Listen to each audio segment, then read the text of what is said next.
السلام علیکم ناظرین، آپ دیکھ رہے ہیں نیوز ویژن کا پروگرام صحت کی باتیں اور میں ہوں آپ کا میزبان حکیم راحت نسیم سودروی۔ ناظرین، آج کے پروگرام میں ہم بات کریں گے مرض الرجی کے بارے میں۔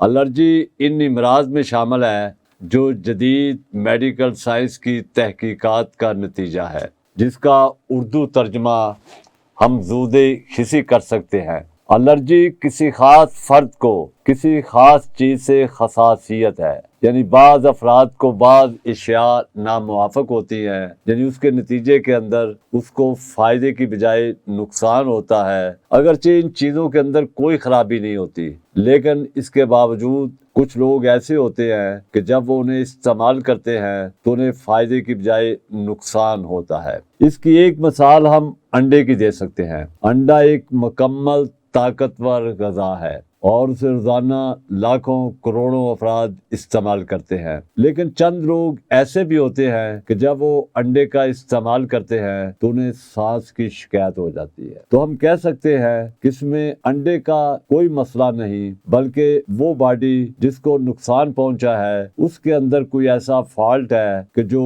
انڈے کو قبول نہیں کرتی، جسے ہم کہہ سکتے ہیں ناموافقیت۔ اسی طرح تپکاہی ہے جو زر گل یعنی پھولوں پھلوں کے زیرے سے ہوتا ہے، اس کے نتیجے میں بھی بعض افراد کو سانس کی شکایت ہو جاتی ہے۔ الرجی جسم کے کسی بھی حصے پر اثر انداز ہو سکتی ہے، بلکہ کئی افراد کو گھروں کے اندر قالینوں اور اے سی سے بھی الرجی ہوتی ہے۔ باہر سڑک پر وہ ٹھیک گھوم رہے ہوتے ہیں، لیکن جب وہ دفتر میں یا اپنے گھر کے ڈرائنگ روم میں داخل ہوتے ہیں تو قالینوں کے اندر مٹی، دھواں، دھوڑ یہ انہیں سانس کی شکایت میں مبتلا کر دیتی ہے۔ نہ صرف سانس کی شکایت بلکہ انہیں ناک سے پانی بہنا بھی شروع ہو جاتا ہے۔ اس کے علاوہ الرجی کا ایک اور پہلو بھی ہے کہ ہم اکثر و بیشتر ناپسندیدہ باتیں سنتے ہیں، جس کے نتیجے کے اندر جسم کے اندر اشتعال پیدا ہوتا ہے، گھٹن پیدا ہوتی ہے، اور ایک مادہ ہے جسے ہم ہسٹامین کہتے ہیں وہ بھی جنم لیتا ہے۔ اس طرح کچھ لوگ اس قدر زود حش ہوتے ہیں کہ معمولی سی بات پر بھی وہ الرجی کا شکار ہو جاتے ہیں۔ اب تو صورتحال یہ ہے کہ الرجی کی اصطلاح نے ایک وبا کی سی صورت اختیار کر دی ہے اور اس کا جا بجا ہر جگہ استعمال ماڈرن ہونے کا مظہر ہے۔ الرجی حساسیت پیدا کرنے والی اشیاء کا رد عمل ہے، اور جس چیز سے الرجی ہوتی ہے اسے ہم الرجن کا نام دیتے ہیں۔ جس سے کوئی فرد حساس ہوتا ہے، جیسے عام الرجی میں زر گل، حشرات الارض کیڑے مکوڑوں کا کاٹنا، اس کے علاوہ بعض خوشبوئیں، پرفیوم، گرد و غبار، دھاتیں اور بعض غذائیں شامل ہیں، جس سے حساس فرد کو فوراً چھینکیں شروع ہو جاتی ہیں۔ اس کے علاوہ ماحولیاتی اور فضائی آلودگی بھی عام الرجن ہے۔ اس طرح بعض افراد کو بعض رنگوں سے بھی الرجی ہے، جیسا کہ 1960 کے اندر برطانیہ کی ملکہ الزبیتھ پاکستان کے دورے پر آئی تو انہیں سرخ رنگ سے الرجی تھی۔ ان کی آمد سے پہلے لاہور کی جہاں جہاں انہوں نے گزرنا تھا، ان سڑکوں اور ان کے جہاں انہوں نے قیام کرنا تھا، وہاں پر سرخ رنگ کی قالین بھی بدل دیے گئے اور عمارتوں کے رنگ بھی بدل دیے گئے۔ تو آج ہم اسی مرض پر بات کریں گے۔ اس کے لیے ہمارے ساتھ موجود ہیں پروفیسر حکیم سید ظہور الحسن زیدی صاحب، جو کہ ہمدرد یونیورسٹی سے بیچلر آف ایسٹرن میڈیسن کیا، اس کے بعد انہوں نے پی ایچ ڈی کی، اور اس وقت وہ ہمدرد یونیورسٹی کے فیکلٹی آف ایسٹرن میڈیسن میں درس و تدریس کی خدمات بھی سر انجام دے رہے ہیں اور مطب بھی کرتے ہیں۔ ہم کہہ سکتے ہیں کہ اس وقت پاکستان کے اندر جو معالجین مطب کی دنیا میں اپنا ایک نام اور مقام رکھتے ہیں ان میں حکیم ظہور الحسن زیدی بھی ہے۔ اس کے علاوہ یہ نیشنل اور انٹرنیشنل سیمینار سمپوزیم میں کئی ریسرچ پیپر بھی پیش کر چکے ہیں۔ تو آج ہم ان سے بات کریں گے، اور ان کے ساتھ ہمارے دوسرے مہمان ہیں ہمارے ناظرین کے جانے پہچانے حکیم محمد آصف چشتی صاحب، جن کا تعلق بھی درس و تدریس سے ہے اور شہر لاہور کے ایک ممتاز معالج کا درجہ بھی رکھتے ہیں۔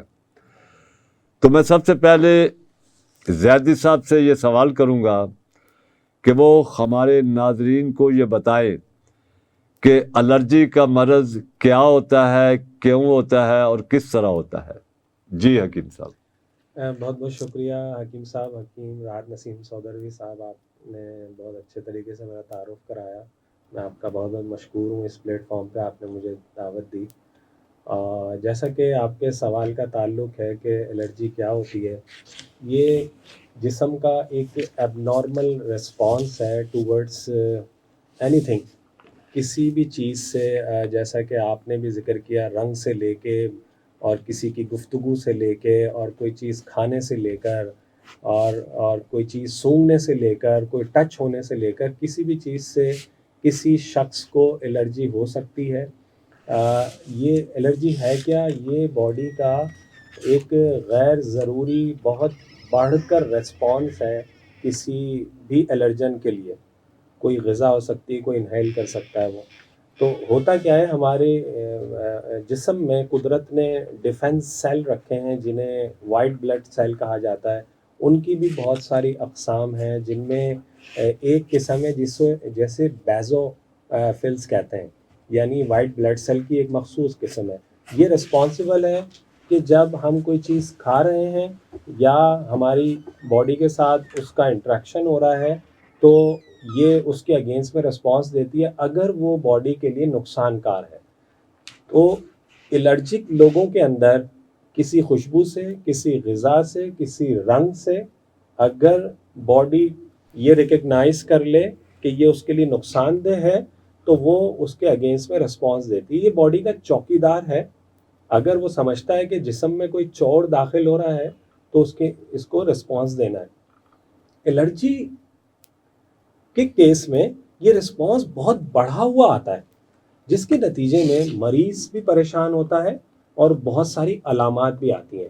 تو یہ رسپانس اس کی ایب نارملٹی ہے۔ تو الرجی جو ہے امیون سسٹم کا بہت بڑھا ہوا رسپانس ہے، جس کے نتیجے میں مختلف علامات آ سکتی ہیں، چھینکوں سے لے کر، نزلے سے لے کر، آنکھوں کے جلنے سے لے کر، جسم پہ داپھڑ بننے سے لے کر، اور اس کے علاوہ بعض کیسز میں تو اتنا شدید ریسپانس بھی آتا ہے حکیم صاحب، اس کو ٹیکنیکلی میڈیکل کی زبان میں انافائلیکٹک شاک کہتے ہیں، جس کے نتیجے میں پیشنٹ فوراً بے ہوش ہو جاتا ہے، اور اس بے ہوشی کے نتیجے میں اس کی جو ایئر پائپ ہے جسے ہم ٹریکیا کہتے ہیں، وہ اتنی زیادہ مسدود ہو جاتی ہے کہ سانس کا عمل بھی جو ہے وہ نہیں کنٹینیو ہو پا رہا ہوتا ہے۔ اس کے نتیجے میں پیشنٹ جو ہے وہ اگر فوراً اسے آکسیجن نہ دی جائے تو وہ ڈیتھ کا شکار بھی ہو سکتا ہے۔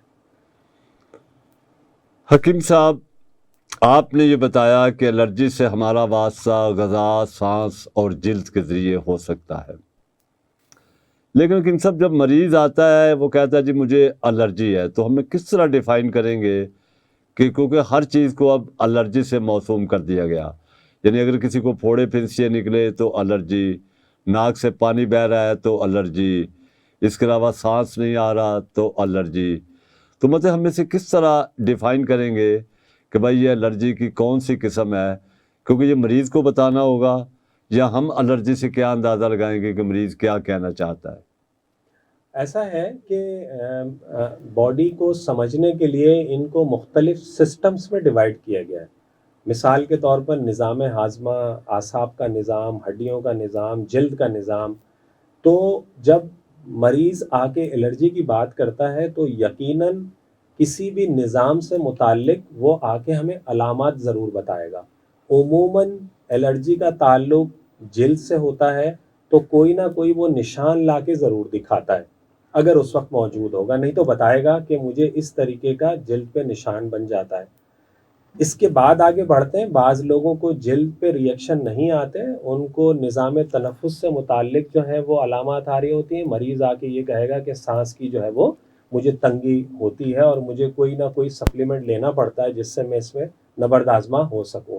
اس سے آگے چلیں تو کسی لوگوں کو دودھ سے الرجی ہوتی ہے، انڈے سے ہوتی ہے، خوشبو سے ہوتی ہے، تو یقیناً وہ آ کے اس کا ہمیں بتائے گا۔ نہیں بتائے گا تو ہم اس سے اس بارے میں پوچھیں گے کہ آپ کو کس نوعیت کی الرجی ہے, کس شدت کی الرجی ہے, کب سے ہے.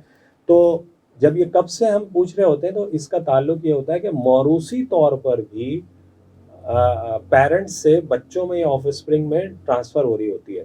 تو اس کا تعلق جو ہے وہ بائی برتھ بھی ہو سکتا ہے, اور بعض لوگوں کو پیدائش کے بعد مختلف وجوہات سے ان کو الرجی ہو رہی ہوتی ہے. تو مریض سے ہم پوچھیں گے کہ الرجی کی کن علامات سے آپ گزر رہے ہیں اور کب سے گزر رہے ہیں. حکیم صاحب, آپ نے بڑے اچھے طریقے سے بتایا کہ الرجی کیا ہے اور کس طرح مریض اسے ایکسپلین کرے گا. لیکن کہا یہ جاتا ہے کہ طب یونانی کا یہ نقطہ نظر ہے کہ الرجی کا شکار وہ لوگ ہوتے ہیں جن کا مدافعتی نظام کمزور ہوتا ہے. تو اس میں بنیادی طور پر سمٹم کا علاج کرنے کے بجائے مدافعتی نظام کو مضبوط بنانا چاہیے. اس بارے میں آپ کیا رائے دیں گے؟ اگر کوئی شخص طبعی طور پہ کمزور ہوتا ہے تو اسے غصہ زیادہ آتا ہے. یہ جو الرجی میں مدافعت نظام کی کمزوری ہے, کچھ اس مثال سے سمجھانا چاہوں گا کہ یہ مدافعتی نظام کی وہ کمزوری نہیں ہے کہ جو کسی الرجن کے ایکسپوجر کے نتیجے میں وہ الرجن باڈی کو نقصان پہنچا رہا ہوتا ہے. تو میں تو یہ کہوں گا یہ مدافعتی نظام کا غیر ضروری بڑھا ہوا ریسپانس ہے. تو اس نسبت سے یہ کہا جا سکتا ہے کہ امیون سسٹم یا مدافعتی نظام کمزور نہیں ہے, اس کے اندر کہیں نقص ہے. چور کو یا انجوریس ایجنٹ کو یا اس نقصان کار مادے کو سمجھنے کا. تو مدافعتی نظام کی خرابی تو کہہ سکتے ہیں اسے, ہم اسے مدافعتی نظام کی کمزوری شاید نہ کہہ سکیں. کیوں کہ جب ہم علاج کی بات کرتے ہیں تو ہم وہاں پر مدافعتی نظام کو دبا رہے ہوتے ہیں, نہ کہ ابھار رہے ہوتے ہیں. ہم جب مدافعتی نظام دباتے ہیں تو چھینکیں بھی دب جاتی ہیں, نزلہ بھی دب جاتا ہے, وہ دھڑ بھی آنا بند ہو جاتے ہیں. تو اس نسبت سے میں یہ سمجھ سکا ہوں کہ یہ مدافعتی نظام کی کمزوری نہیں ہے, مدافعتی نظام کا بیجا بڑھا ہوا ریسپانس ہے جو کہ اسے نہیں دینا چاہیے. وہ اس الرجن کو, اس عنصر کو غلط سمجھ رہا ہے اور غلط ریسپانس دے رہا ہے. حکیم صاحب, آپ یہ بتائیے کہ الرجی کے مریضوں کے لیے کس قسم کی غذا ہونی چاہیے, کہ یعنی انہیں کیا پرہیز کرنی چاہیے اور کن غذاؤں کا زیادہ استعمال کرنا چاہیے؟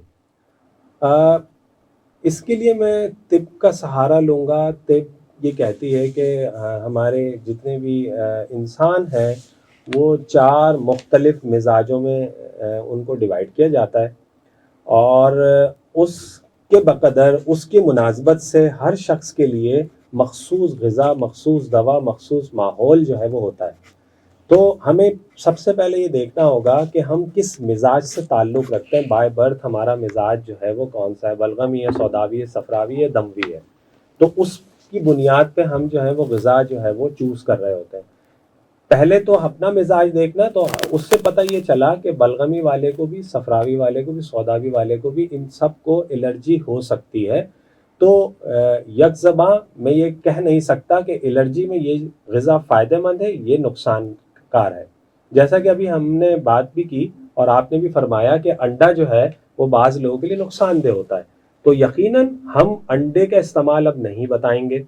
وہ لوگ جن میں انڈے کی الرجی نہیں ہے, بلغمی کیفیت سے وہ گزر رہے ہیں اور بہت زیادہ ضعیف ہیں, نحیف ہیں, اور انہیں جو ہے وہ غذائیت کی ضرورت ہے, تو ان کے لیے یقیناً ہم انڈا ان کو ریکمنڈ کریں گے.